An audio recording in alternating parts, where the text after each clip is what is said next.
ఈరోజు మీరు ఇంటి నుంచి బయటికి వెళ్ళేటువంటి సందర్భంలో ఇంత బెల్లం ముక్కను తీసుకొని నోట్లో వేసుకోండి. ఇంత బెల్లం ముక్కను తీసుకొని నోట్లో వేసుకొని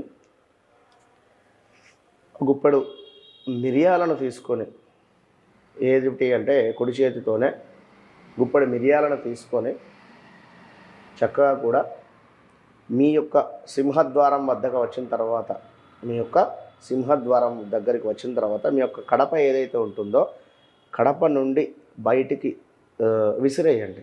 మీరు ఇక బయటికి వెళ్ళేటువంటి సందర్భం కంటే గడప దగ్గర ఆగి ఈ యొక్క మిరియాలను తీసుకొని కుడివైపుగా కూడా విసిరేయండి. కుడివైపుగా కూడా విసిరేసి మీరు మీ యొక్క అడుగులు ఆ యొక్క మిరియాల మీద నుండి వెళ్ళేటువంటి విధంగా ముందుగా కుడికాలు ఆ యొక్క మిరియాల మీద పెట్టి అటు పిమ్మటి ఎడమకాలు అట్లా నడుచుకుంటూ వెళ్ళిపోండి.